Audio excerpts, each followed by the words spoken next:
حضرت عمر فاروق رضی اللہ تعالیٰ عنہ نے عرض کیا تھا یا رسول اللہ صلی اللہ تعالیٰ علیہ وسلم اس آیہ کریمہ کا معنی کیا ہے؟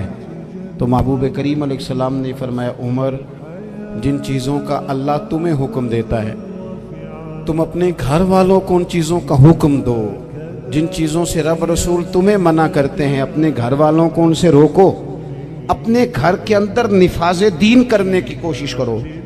میرے بھائی بہت زیادہ آزمائش ہے ہمارے گھروں میں، بے چینیاں ہیں، اضطراب ہے، بچوں میں سختی ہے، بہن بھائی ایک دوسرے کے ساتھ لڑتے ہیں، مزاجوں میں تلخی آ گئی۔ کیوں بھلا؟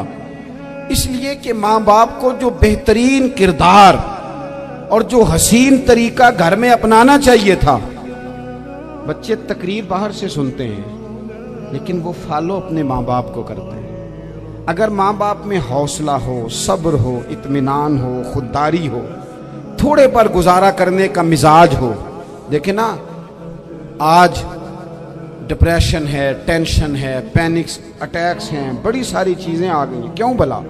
صبر نہیں، تحمل نہیں، بردباری نہیں۔ آزمائے ایک دن ایک بچہ میرے پاس آ گیا مدرسے کا اور آ کے وہ رونے لگا۔ میرے گھر والے کہنے لگے کھانا چھوڑ دیں پہلے اس کی بات سن لے۔ میں نے کہا پتر کیا ہوا؟ کسی نے مارا ہے کسی استاد نے؟ کہنے لگے نہیں حضرت، گھر فون کیا تھا تو میری اماں اور ابا کی لڑائی ہو رہی ہے۔ بچہ کانپ رہا ہے، ٹانگیں کانپ رہی ہیں۔ میں نے کہا کیا ہو کیا گیا تمہیں پتر؟ لڑائی ہو رہی ہے تو گھروں میں ہو ہی جاتی ہے۔ کہنے لگے نہیں آپ کو پتہ نہیں وہ بڑا سخت لڑتے ہیں۔ میرے والد جب میری والدہ کو مارنے کے لیے آگے بڑھتے ہیں تو ہم سارے چار پنجوں کے نیچے چھپ جاتے ہیں، ہمیں خوف آتا ہے، وہ منظر خطرناک ہوتا ہے۔ یہ کون تکلیف دے رہا ہے اپنے بچوں کو؟ یہاں بیٹھے ہمارے ہاں میلوں دور رہتے تھے اس کے گھر والے تو وہ تکلیف میں تھا، تو گھر میں کیا کیفیت ہوگی؟ اگر حوصلہ ہو، صبر ہو، قناعت ہو، اللہ کے دیے ہوئے تھوڑے رزق پر ہمیں راضی رہنا آتا ہو، ہمارے گھروں میں سکون آئے، اطمینان آئے، ہم جو زندگی بڑی خوشی خوشی گزار سکتے ہیں، ہمارے مزاجوں کا لالچ، ہماری طبیعتوں کی بے راہ روی، ہماری جھوٹی انا کا بت ان ساری چیزوں کو ختم کر دیتا ہے۔ اپنی زندگی کے اندر اگر ہم وہ کردار اپنے بچوں کو دیں جس کردار میں موبائل بھی ہو، جس میں گاڑی بھی ہو، جس میں پیسے بھی لا کے ابا دراز میں رکھتا ہو، لیکن والد کا گھر میں مصلی بھی موجود ہو، اس کی کوئی تسبیح بھی ہو، وہ یہ بھی کہتا ہو کہ خدا نے اپنے فضل سے آج 5000 دیا ہے تو اس میں 1000 غریبوں کا بھی ہے، اس میں تھوڑا سا میں نے اللہ کی رضا کے لیے بھی رکھا ہے۔ اگر کوئی مشکل آ جائے تو وہ باپ اور ماں کو صبر کرتا ہوا دیکھتے ہو، اگر ایک باپ بات کرے تو دوسرا برداشت کرتا ہو۔ خدا را اپنی اولادوں کو اس اذیت کا شکار نہ کرو۔ اپنے گھروں کے اندر وہ خودداری، وہ پیار، وہ وقار، وہ محبت، وہ انداز۔ آپ تھکے ہوئے ہیں کوئی شک نہیں، آپ بہت سارے مسائل کا باہر شکار ہوں گے کوئی شک نہیں، لیکن آپ باہر سے تھک کے آئے ہیں، اور اگر آپ باہر اپنی فیکٹری کے مالک ہیں اور دفتر کے بڑے ہیں تو گھر میں بھی تو آپ بڑے ہیں نا، آپ کی ماں بھی تو انتظار کر رہی ہے، اس نے بھی تو دکھڑا سنانا ہے نا آپ کو۔ آپ یہ دیکھیے کہ آپ کے بچے بھی تو انتظار کر رہے ہیں، وہ چاہتے ہیں کہ ابا آ کے بیٹھے تو ہم ان کے سینے پہ چڑھ کے تھوڑا کھیلیں۔ آپ کی اہلیہ منتظر ہیں، کچھ باتیں بیوی کسی اور سے نہیں کہہ سکتی، صرف اپنے شوہر سے کہتی ہے، لیکن وہ تو آتے ہی جلال میں آ گئے صاحب، وہ کہنے لگے تو بڑی نالائق ہے، میں تھکا ماندہ آیا ہوں اور تو نے مجھے کہانی سنا دی ہے۔ وہ اس خاتون سے شدت کے ساتھ پیش آنے لگے۔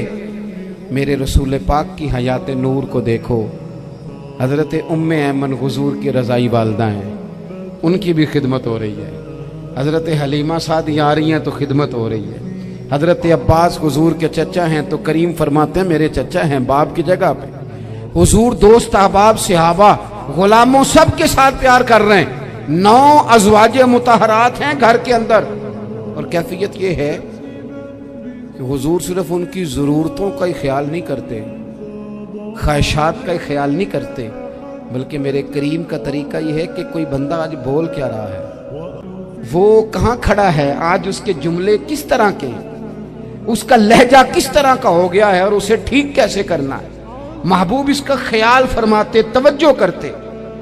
میں کہتا ہوں کہ ہم سب کو شوق آیا ہے آرام کرنے کا، میں صبح 11 بجے سے پہلے اپنے گھر سے نکل آیا تھا اور یہ وقت آ گیا ہے اور رات کو خدا جانے کس وقت گھر پہنچنا ہے۔ کئی دفعہ کیفیت یہ ہوتی ہے کہ گاڑی سے اترتے ہیں تو پھر دل کرتا ہے کہ کوئی اٹھا کے چلائے نہ کبھی۔ اس کے باوجود بہت سارے لوگ ناراض رہتے ہیں کہ ہم سے مل کے نہیں گئے، فوٹو نہیں کھنچوا کے گئے، فلانی جگہ چائے نہیں پی کے گئے۔ یہ تسلسل ہے، لیکن میں جتنا مرضی تھکا ماندہ گھر جاؤں گا نا، کبھی ایسا نہیں ہوا کہ میں گھر جاؤں تو بڑی ٹینشن میں جاؤں۔ میری گھر والی ایک دن مجھ سے کہنے لگی آپ نے کبھی نہیں کہا کہ میں تھکا ہوا آیا، بندہ تھک بھی تو جاتا ہی ہے، کبھی کہاں کرے نا۔ میں نے اسے کہا پتہ کیوں نہیں کہتا؟ اس لیے نہیں کہتا کہ میں نہیں چاہتا کہ میرے بچے یہ کہیں کہ ہم نے دین نہیں پڑھنا، ہمارا باپ تو بڑی مشکل میں ہے۔ حضرت عمر جب نعرہ لگاتے نا تو کس طرح کانپتے۔ سفیر آتے روم کے ملنے کے لیے تو کہتے جاؤ عمر نفل پڑھ رہے ہیں، ٹائم کوئی نہیں۔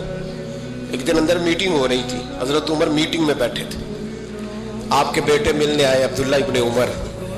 ابا جی اندر آ جاؤ، فرمایا دروازے پہ کھڑا ہو، میں ضروری بات کر رہا ہوں، اندر نہ آنا۔ جناب عبداللہ ابن عمر کہتے ہیں میں دروازے پہ کھڑا ہو گیا، تھوڑی دیر گزری تو امام حسین بھی آ گئے۔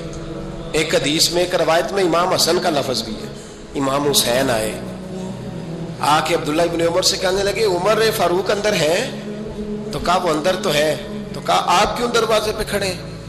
کہنے لگے ابا جی نے کہا ہے یہاں انتظار کرو، میں کوئی ضروری بات کر رہا ہوں، لیکن شہزادے میرے لیے کہا ہے، میرے لیے آپ جانا چاہیں تو چلے جائیں۔ امام حسین کہنے لگے امیر المومنین کوئی بات کر رہے ہوں گے، میں ظہر کے وقت مسجد میں مل لوں گا، ظہر کا ٹائم آئے گا نا تو میں مسجد میں مل لوں گا۔ یہ کہہ کے چلے گئے۔ حضرت عمر باہر آئے تو حضرت عبداللہ ابن عمر سے کہا کہ کوئی آیا تو نہیں؟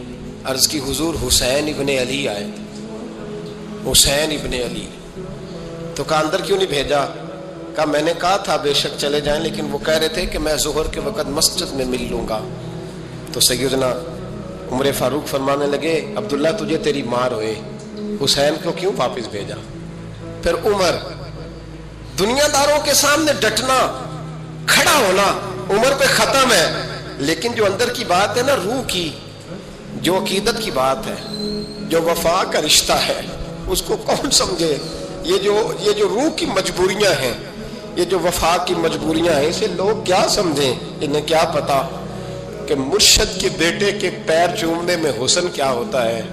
انہیں کیا پتا کہ جب استاد کا بیٹا گھر میں آتا ہے تو دل کرتا ہے مکان بیچ کے اسے دے دیں، اس کے باپ کی نیکیاں بڑی ہیں۔ جناب عمر فاروق دوڑے گئے، امام حسین کے دروازے پہ دستک دی۔ امام حسین باہر رکھا، شہزادے یار ملنے آئے تھے، بغیر ملے کیوں آ گئے؟ عرض کی کہ آپ مصروف تھے، آپ کے اپنے بیٹے بھی دروازے پہ کھڑے تھے، تو میں واپس آ گیا۔ امام حسین کہتے ہیں عمر جذبات میں آ گئے، سر سے پگڑی گر گئی، کہنے لگے حسین میرے بیٹے کا اور حسین کا کیا مقابلہ؟ کیا اس کی ماں کا نام فاطمہ الزہرا ہے؟ کیا اس کی نانی کا نام خدیجۃ الکبریٰ ہے؟ کیا اس کے نانے کا نام محمد مصطفیٰ ہے؟ اور پھر سر سے پگڑی اتری تھی، اپنے بال زور سے پکڑ لیے، کہنے لگے حسین میں نا مکے میں اونٹ چرایا کرتا تھا اور ڈنڈوں سے مار کھاتا تھا اپنے باپ سے۔ یہ جو آج ساری دنیا میں عمر کے نعرے لگتے ہیں، یہ تیرے نانے کا صدقہ ہے۔ شہزادے میری وفا اور میری وفا میں جب تیرا دل کرے نا دوڑ کے آ جایا کر۔ عمر تو لوگ ایک دن امام حسین نے آ کے نا جناب فاروق اعظم سے کہا، خطبہ دے رہے تھے بچوں کی تبھی شروع میں، پتہ نہیں کیا بات آئی امام حسین کے دل میں، کہنے لگے عمر نیچے اترو، یہ میرے نانا کا ممبر ہے۔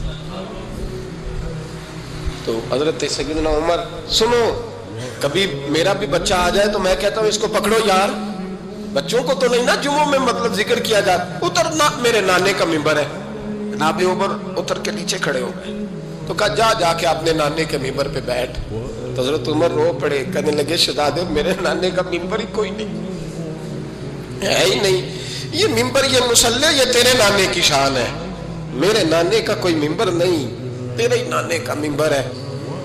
تھوڑی دیر کھڑے رہے تو امام حسین کہنے لگے اچھا کوئی نہیں آپ کے نانے کا ممبر کا نہیں، کہا چلو پھر میرے نانے کے ممبر پہ بیٹھ جاؤ۔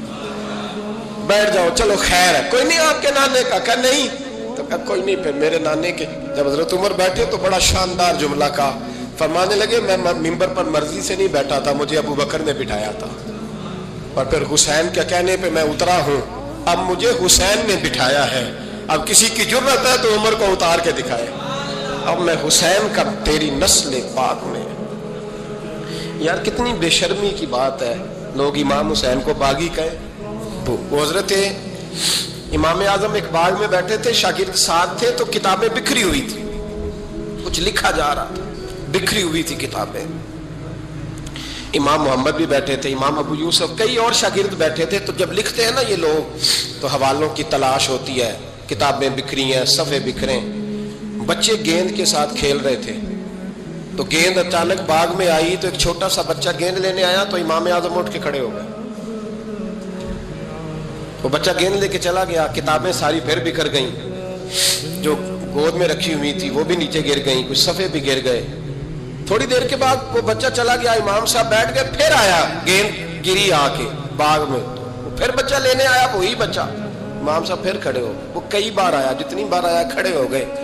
کئی لوگ صبر نہیں کر پاتے, جلد باز ہوتے ہیں آج کل کے شاگردوں کی طرح. تو ایک شاگرد بول پڑے, کہنے لگے حضور وہ تو بچہ ہے, 100 دفعہ آئے گا. اب 100 دفعہ کھڑے ہوں گے.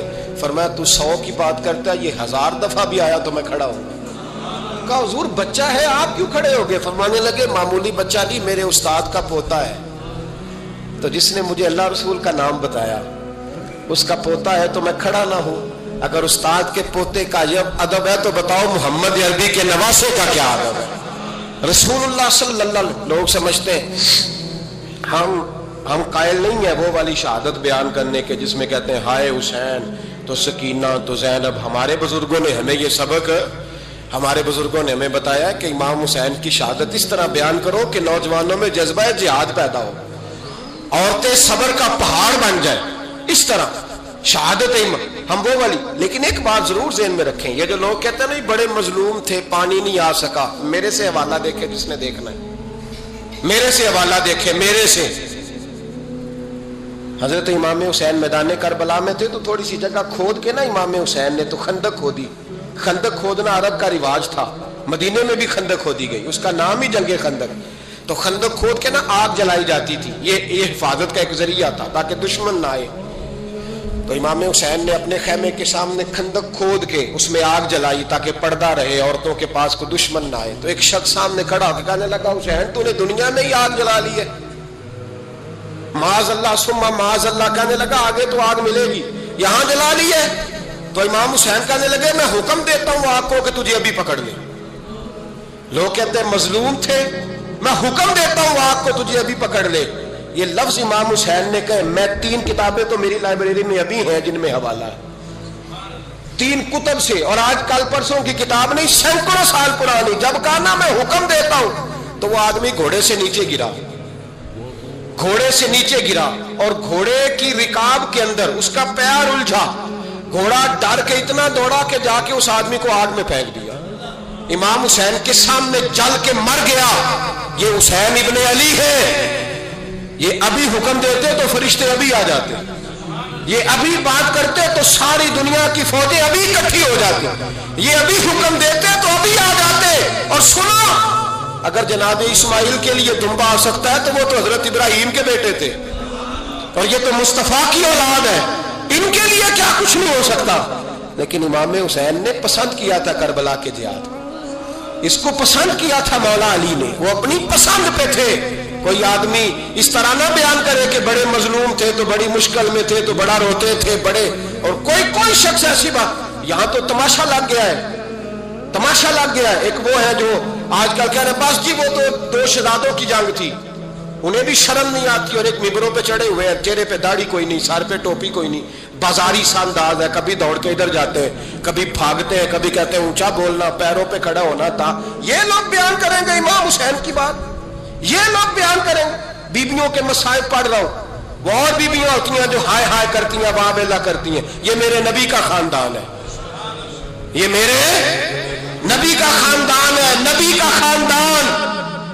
میں حوالہ دکھاؤں گا, مجھ سے سنو حوالہ. حضرت سیدہ زینب نے